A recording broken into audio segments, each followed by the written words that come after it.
Hi everyone, Janelle here. I'm a functional nutritionist and doctor of natural medicine. This is my podcast where we talk about midlife wellness in the mountains. Today I sat down to chat with former dietitian and practicing functional nutrition and lifestyle practitioner, Monica Paz. Monica's personal journey required her to break up with her RDN practice when she couldn't find solutions to her own health struggles. We discuss how metabolic flexibility can improve mood, energy, and more, and how so many things we are doing today actually make our metabolic flexibility worse. She gives us some great tips to start improving metabolism, which improves so many aspects of health.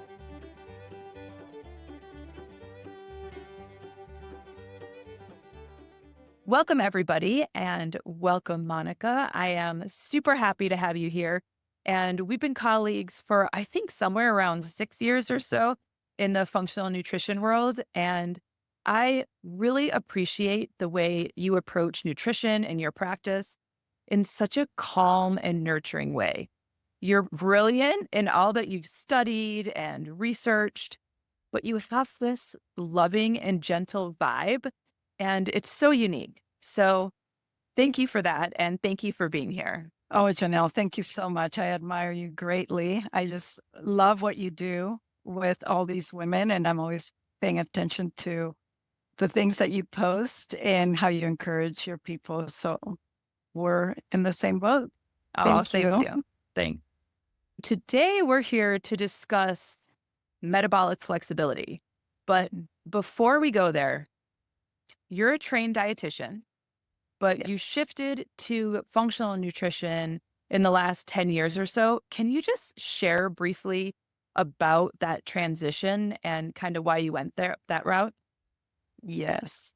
So I started out as a registered dietitian. I studied that when I was young, and I also had a master's degree. So at the time, registered dietitians had to do an internship. I think they still do. But at the time, you could combine the master's program with that. So I did human nutrition and did that whole thing, worked in hospitals. And after 23 years, I noticed that my body was breaking down. I just could not find a doctor that could tell me what was wrong with me. My joints hurt, my body ached, I couldn't sleep. Looking back now, I know that I was in perimenopause. I was maybe 45 years old, more or less, but nobody tells us about perimenopause. But what they don't tell us is the effect of our environment on our bodies, on our metabolic health. My dad had diabetes, and he had type 2 diabetes, and he died with diabetes complications, just a horrible death. And when I went to see a naturopath after seeing so many people, and she said to me, your blood sugar is elevated and your antibodies for Hashimoto's thyroiditis are elevated. Janelle, I just stood there like a deer in the headlights. I knew nothing.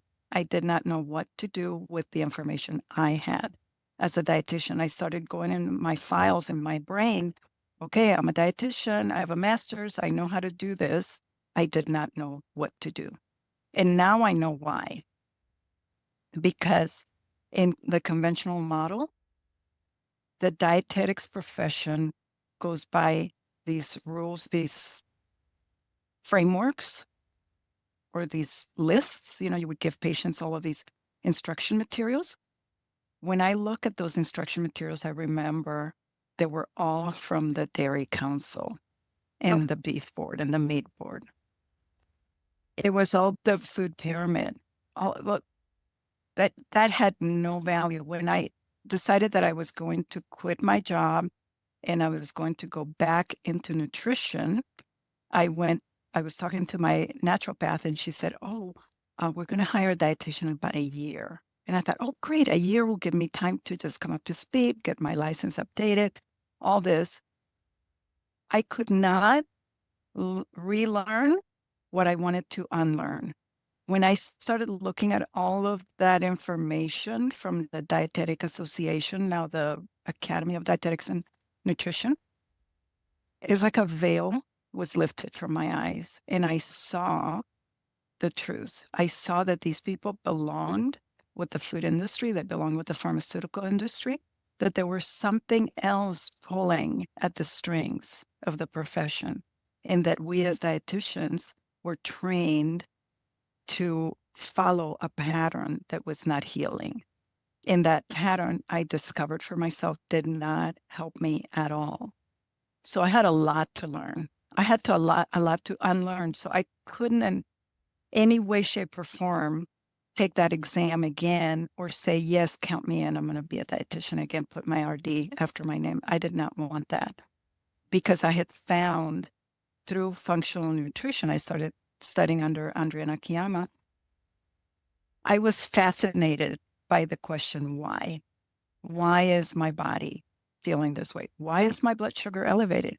Why am I not sleeping through the night? Why are my joints hurting? Why?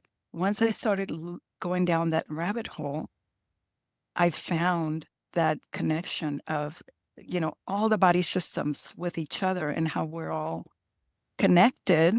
Every cell in our bodies is connected. And all these things that show up as symptoms are red flags that is our body speaking to us and saying, hey, something is off. For me, the stress of that job as a sales rep, a medical device sales rep, was so high, leaving my children every week. And my husband at the time was trying to get a business going, and that business was not doing well. So I just, year after year, I had to keep saying, okay, one more year, one more year. And that's why I stayed. But then my health broke down. And as we were saying earlier, before we turned on the mic, we get upgraded when we suffer and when we struggle.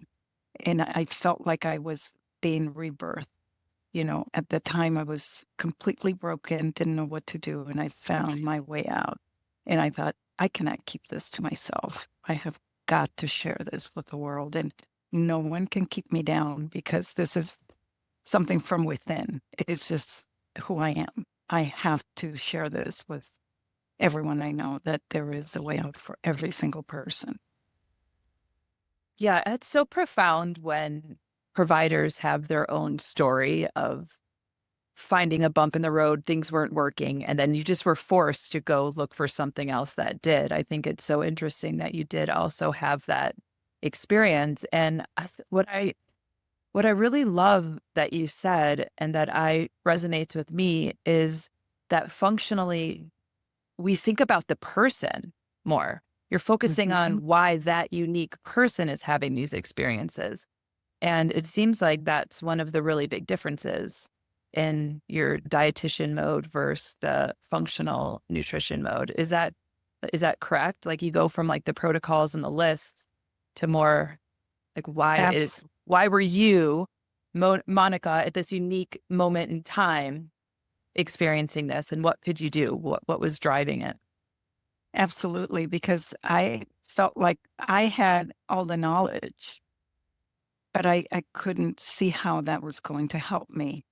And when I went into functional nutrition, all of a sudden the puzzle pieces were coming together, and I started seeing the connection between the person, the background, the genetics, the food, the environment. And in dietetic school, they always tell you everything in moderation. Everything, and it's like everything in moderation. Cigarettes in moderation, alcohol in moderation, sugar in moderation, processed foods, moderation. That's how I raised my kids. I was candy mom. It's like there's nothing wrong with Skittles and Starburst every day. And I just really have changed considerably, knowing the effect that those foods have, or so-called foods have, on our bodies. Yeah, it's interesting. You say that, it makes sense. It goes along with so many other of the ways that Western medicine thinks about things, where if you're just looking at the one day, okay, sure, everything in moderation, right? Like, yes, it's not going to kill you to have Skittles and cigarettes and alcohol and stress and all of these things and toxins. And it's not going to kill you in the one dose. It's every day. These things do accumulate. And it's hard to run those double-blind studies about those accumulations. Yes, and I don't think that anybody's interested in running the double-blind studies. Plus, now that we know that, for example, plastics are here to stay in our bodies. Babies are born with plastics in their placenta and their umbilical cord. How in the world we can't get rid of that? How are we going to do a double-blind study? Yeah. Controlled double-blind study. We are in it. We're in the soup right now, in the toxic soup. So nobody's going to prove that. And so what does that do? That leaves us staying in the same place. Okay, well, everything in moderation. But when everybody has autoimmunity, when you think about when you and I were growing up, did you know anybody who had autoimmunity? Had you heard of anyone having autoimmunity? When I worked as a dietitian, we never saw that. I never saw that word on autoimmunity. In fact, there was one patient that came in all those years with celiac, and we were all the dietitians were looking up in our books, what is it that you give them for celiac? And I remember there was this rice bread that was hard as a rock. It was like a brick, and it was frozen. You had to go get it from the deep freezer in the kitchen and have them slice it really thin because it was awful. And you just give them rice bread. And it was like nobody knew what celiac was. And now it's so prevalent. And so there's something definitely in our world, right? Things are shifting. There's something in our environment, which is an awesome segue to our discussion today, because there's something going on that's affecting, there's a lot going on that's affecting all of our different body systems, but definitely blood sugar is one of them, right? And your practice right now is largely around optimizing blood sugar. Is that correct? That is correct. And I am, I'm creating an awareness for people to understand that it's related to all of us, that blood sugar is not just a diabetic thing. Because anytime that you hear blood sugar, most people think, oh, diabetes, I don't have diabetes. But the statistics say that 8.9 out of 10 Americans have elevated blood sugar and don't know it. But the majority of people don't know what that means. I have elevated blood sugar. I have prediabetes. My doctor told me that my blood sugar was elevated, but he's going to watch me. And I go, your doctor says that he's going to watch you. What that means is that he's going to watch your labs next year when you come. That means that you have a year to make some changes. But that's not how conventional medicine is teaching, especially when you consider that in conventional medicine, doctors do not get a lot of nutrition. They get 1 hour of nutrition at most in most medical schools in the country. So where does that leave for the patients? And when they are told, you have elevated blood sugar, we're going to watch you. There is no referrals. I've asked my clients, no referrals to a dietitian even. And they are just on their own trying to figure it out. And so my goal is to help people understand that looking at their blood sugars, being familiar with what it means and what their blood sugars look like is the best tool that they can possibly have to start making some changes towards better metabolic health. And when I say metabolic health, I am talking about how to access and how to help your cells obtain the energy from the food that you're eating so that it's utilizable, so that you can have energy, because that is the number one symptom that you're going to have when you have elevated blood sugar is lack of energy. So you feel like you have no energy because your blood sugar is peaking and then it's crashing. And when that blood sugar crashes, not only are you going to have low energy or feel sleepy, but you're also going to start craving a lot of food. And so a lot of women complain that they have gained weight and they want to lose weight, but they really don't know what to do because they keep craving sugar. And so the best way to stop those cravings and the low energy is to make sure that you don't have the peaks. But how do you know if you don't know? We don't know what we don't know. And so what can we do to find out whether we're having peaks? in, in our blood sugar? So that's the big question.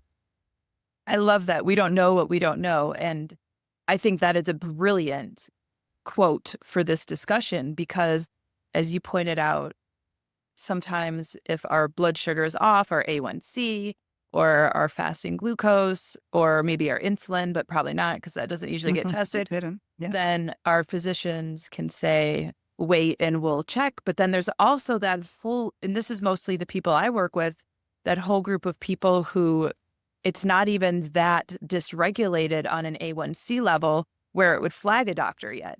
However, it's not optimal A1C. And when you look at it more on a day-to-day basis, if, for example, someone uses a CGM, this was true for me. My blood sugar was so dysregulated as an athlete, even, and because I was in perimenopause, it definitely became my trigger.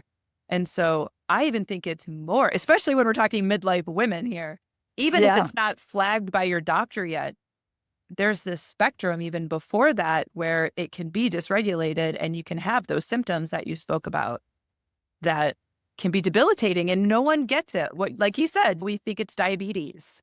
We think it's diabetes that we're going to, that has to think about blood sugar. But we both know clinically, because we work with so many people, that's so a misconception that I love that you're trying so hard to clarify for people. So let's talk specifically about metabolic flexibility.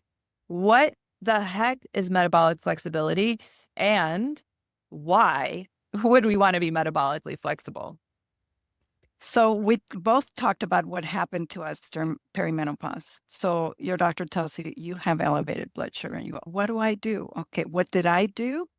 I just started going back to my old dietetics practices, started 4 to 6 small meals a day. That was what I was doing, right? So I'm eating mandarin oranges. I'm eating real food.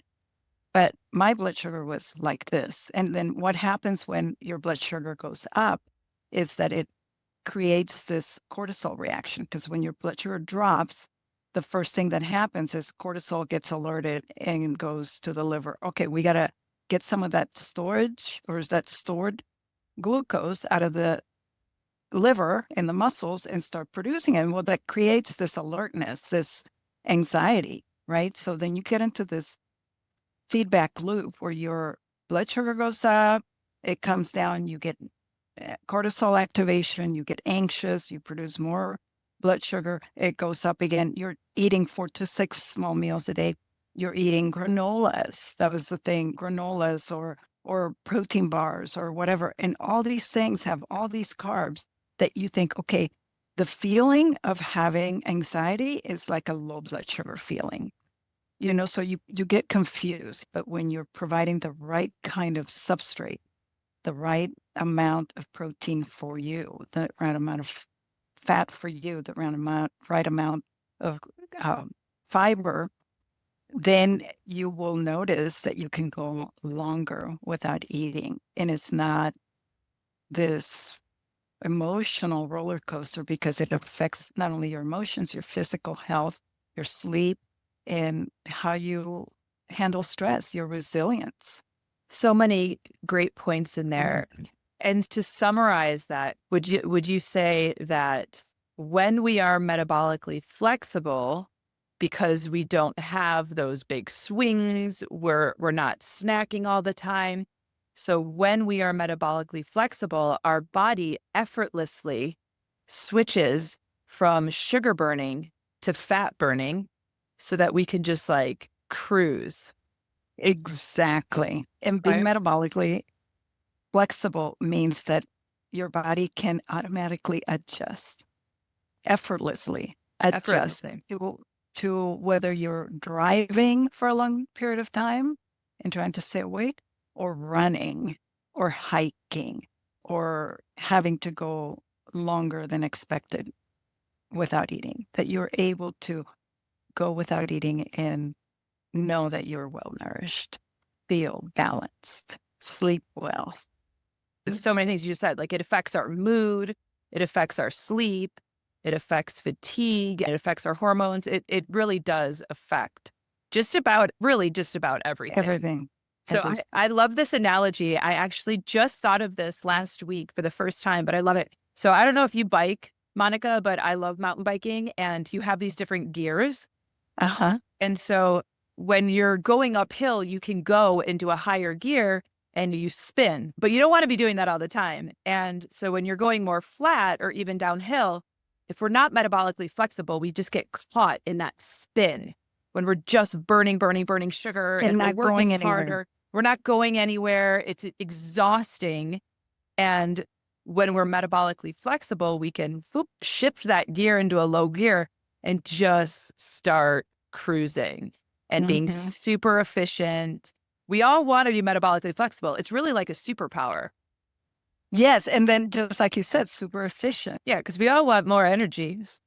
More energy and less effort. Yeah, amen. What are the things that keep us from being metabolically flexible? Because we've evolved to be incredibly metabolically flexible. Our bodies are very capable of burning fat for energy. They're very capable of burning sugar for energy. They prefer sugar's easier. So they're always going to choose sugar if there's sugar in our blood. But we have this amazing ability. I find, I don't know if you agree, most people are awful at this. I was awful at this. Yes, me too. Yeah. So you've already touched on a few things, but what are other things or a few things that keep us from being metabolically flexible? So I think I would say that I was going to say number one, but I cannot even rate them. But obviously food. Food is, what are we consuming as fuel? And let's think about the typical American breakfast: cereal, milk, juice, and toast. When you think about that, is devoid of fiber, devoid of protein, devoid of healthy fats, and you have a ton of carbs. And those carbs are going to be utilized really fast. They go straight into the bloodstream. They last an hour, they peak, and then that drops. So not metabolically healthy. And that's going to keep us stuck in a rut, because when we start our morning with a ton of carbs, those carbs are just going to go away really fast. And then we're going to be devoid. But I think the one that is underrated and that we're just really not aware of is the stress that we live under. And stress can affect everything. It affects the way our hormones show up in our bodies, the way that we handle stress, our resilience, our sleep. And so if we are under a lot of stress, and we are not, and the majority of people are in this day and age, but when we are, number one, not aware of it, and when we are not doing anything about it, that's when it's so harmful.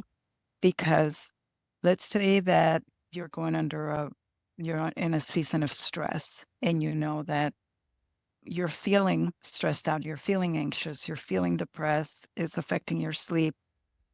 You have to know that at the metabolic level, at the cellular level, everything else is affected. Why? Because we're talking about hormone health. We're talking about cortisol being high or too low.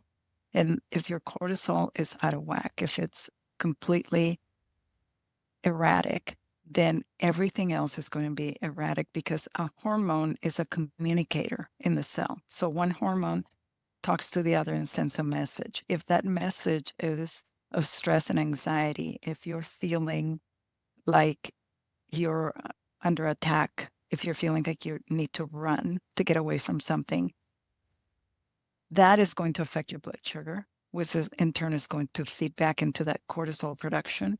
And it's going to, the low blood sugar, the high blood sugar, everything is going to be affected. And then from there, once you start affecting your hormones, as you know, and I'm sure your listeners are very acquainted with how important hormonal health is. And so when just beginning with those two things and then our environment, of course, stress could be so many things. Stress could be trauma. It could be a situational stress.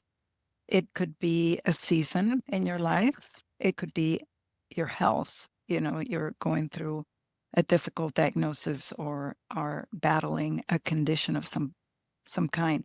You could have mental stress from outside, relationships. These are all, it's like, I probably would be really hard pressed to find someone who's not under stress right now with all of the assault from technology and everything else, providing for our families, and that's such an environment, economic stress. But all of these things have an effect. And then what do we do about that? What can we do? I think that for human beings at this point, we really need to be aware of, number one, that we can affect all of these symptoms, that we can affect the environment by the food that we eat, the things we're exposed to, the things we're reading, the things we're listening to. And also that we have to start practicing. These are practices, practicing how we breathe, what we bring into our bodies, not only eating and drinking, but also personal care products, the toxins that we allow into our bodies. One of the things that really broke me down was exposure to chemicals. And the chemical that I got exposed to inadvertently was new car smell. When I was working for the medical company, they would give us a new car every 2 years. And this one year, they gave me this car that I think that it had been sprayed with the new car smell. But every time I got in that car, I felt like I needed to lay down and like almost pass out. It was awful. And so that comes from your liver not being able to process all of these things in the environment, things that we smell and we put on. And who would have thought that new car smell was going to make someone sick? But that was like the straw that broke the camel's back for me. Yeah, I think thankfully toxins and chemicals are starting to get some attention and are definitely getting some more research and being a little bit understood better. Because yeah, that is an insult that most people don't think of. Like, why am I not burning fat? Oh, maybe it's a chemical in my environment. Maybe it's the stress in my life. Maybe it's the fact that I didn't sleep well last night. Things are not generally associated with being able to kick into fat burning mode and get all those advantages that we get from doing that. So that's such a good point. I mean, there's so many things that people don't even consider, even if they're eating. And the snacks, like you said earlier, that's always a big shocker for people. They think that snacks are so great for our metabolism. Yeah, I was like the queen of yogurt and cheese and crackers and little mandarin oranges in between. Not that there's anything wrong with those foods, but it's how you eat them. When you eat in between meals like that, just to get your blood sugar up, that blood sugar goes up, comes down. And then you get into, it's that roller coaster that is so harmful. But also, I feel like at this time in life, at least in this country, we can't afford not to be working on all these practices, like involving things like the breath and exercise, and not only the food, but it's like, what are we allowing into our environment, but also specifically working on our nervous system. Yeah, they're really important. And then move slowly and make these things sustainable. And the thing I find super cool, I don't know about you, Monica, about working with people on metabolic flexibility and blood sugar, is that it's kind of easy to impact. There's a lot of hard things that we work with as clinicians. And once people understand all the parts of the formula and the framework, I think it's really satisfying to see people pick into metabolic flexibility and, again, not be ruled by their blood sugar and feel their mood come into balance and see their bodies change shape if that's a goal. It affects so many things that there's just so many great advantages of becoming better at this. And we don't have that much time, but this is something that changes at midlife. We both talked about that already, our metabolism and our metabolic flexibility. Do you want to give people a few ways they could start working on their metabolic flexibility and starting to strengthen this metaphorical muscle that they have to kick into it easier? Absolutely. So my number one advice for people who are starting on this journey or want to make a big difference in their life, number one is to start with breakfast and what they eat in the morning. And not everybody can do intermittent fasting, for example. So if you're struggling with your adrenals, do not do intermittent fasting. But if you can do it, that's a good way of just kind of shortening that window when you're eating, but also beginning your day with as much protein as you possibly can. So figuring that you're going to eat 30 grams of protein. How do you figure 30 grams of protein? 30 to 40, some people would say. You just count for every ounce of meat, protein, fish, an egg, about 6 or 7 grams. And so if you have 1 ounce of cheese, for example, that's 7 grams. If you have 1 egg, that's 7 grams. So it just follows that a 2-egg omelet could turn into a 3-egg omelet. So that would be a good way of getting 21 grams right there. If you have some yogurt, then you're going to add another 10 to 15, depending whether it's Greek yogurt or regular yogurt. Or if you want to use protein powder for a smoothie, for example, you can put a couple of scoops in there. That's going to be from 15 to 28, 30 grams. And so just play with that. And you would say, okay, well, what if you're a vegan? Well, it's more difficult to get all that protein in one meal, but beans have a lot of protein. So, begin with a burrito in the morning, add some cheese to that, some avocado, guacamole, tofu, whatever you want to do, but just kind of be aware of how much protein you're eating, how much fiber you're eating, adding a vegetable to every meal, even breakfast. So rather than having just the 3 eggs, how about you just chop up some onion and some kale and some red pepper or tomatoes, or just saute that, add the 3 eggs. You will feel so balanced for the rest of the morning. Maybe you don't want a smoothie, add some sausage to that. Just don't be afraid of meat, eggs, and animal sources of protein. But if you are a vegan or a vegetarian, then get your protein in is the first thing. Get the fiber with the vegetables, and then the healthy fats. Do not be afraid of fat. We were all taught in the 80s and 90s to be afraid of fat, and fat can be very healthy. In fact, is necessary for the body. So your olive oils, your nuts, your seeds, your avocado, guacamole, that sort of thing. I love coconut milk. I'm Latin, so I grew up on coconuts, and I love coconut milk. And then make your own granola if that's what you want. All you have to do is just add some nuts and seeds, put them together, a little chia, put them in the oven, and you don't have to have a ton of sugar. So that's the other thing is, if you feel like you're addicted to sugar, you just must and have to have sugar, I would give you a challenge to be without sugar for 3 days, 3 to 4 days of not having any sugar, and find out how you feel. What I look forward to is seeing that person all of a sudden realize that there's a connection between the food they're eating and the way they're feeling. Because once you have that, there's like a switch that goes off in the brain, and you go back to eating the way you were eating before, and you feel those symptoms.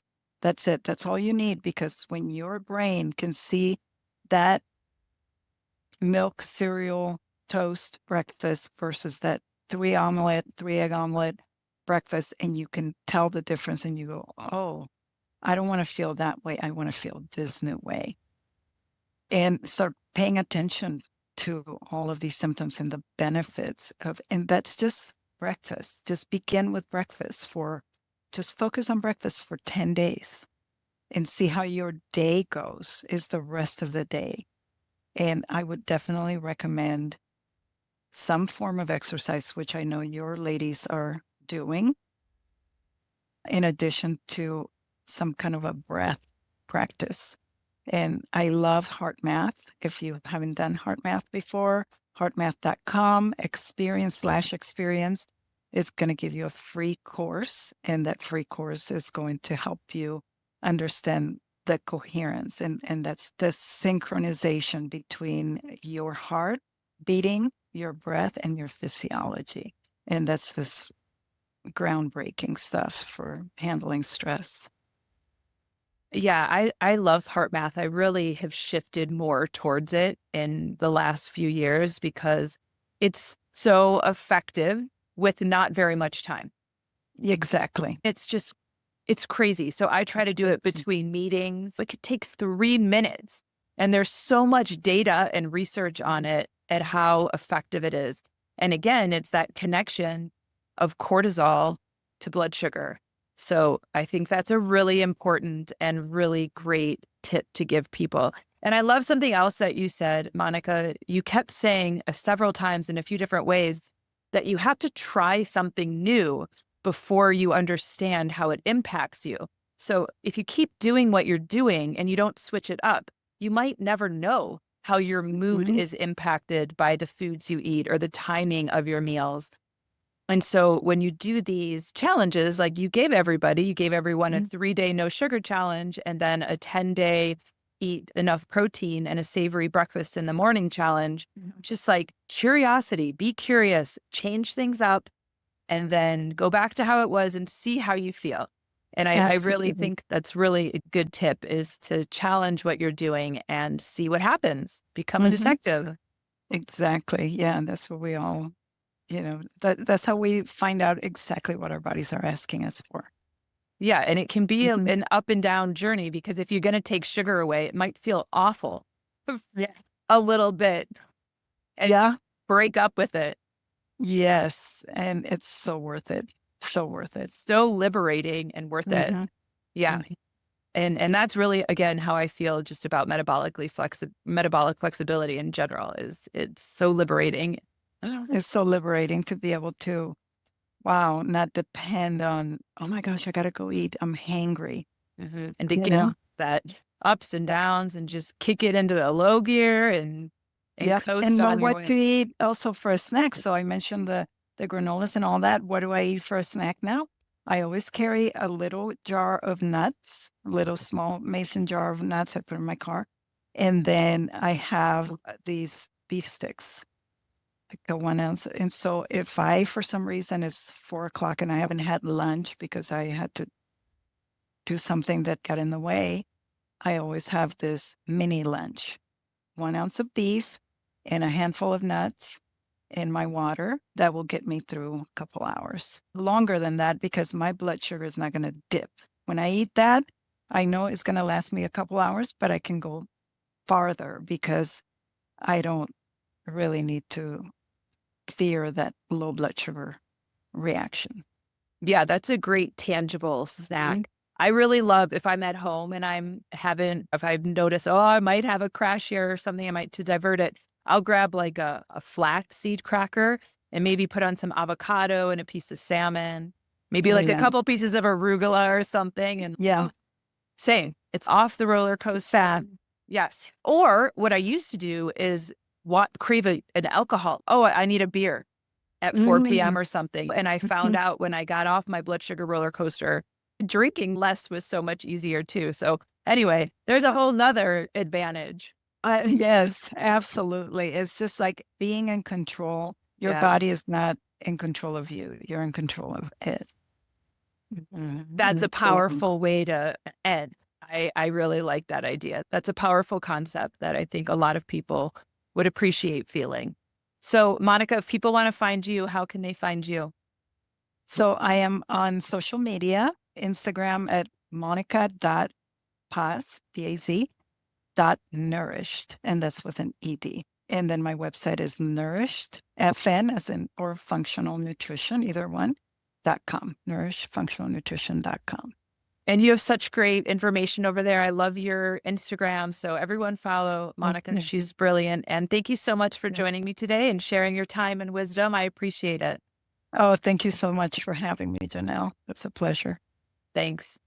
That's it for this week. If you enjoyed the show, please leave a comment and a review, as that helps it reach more people.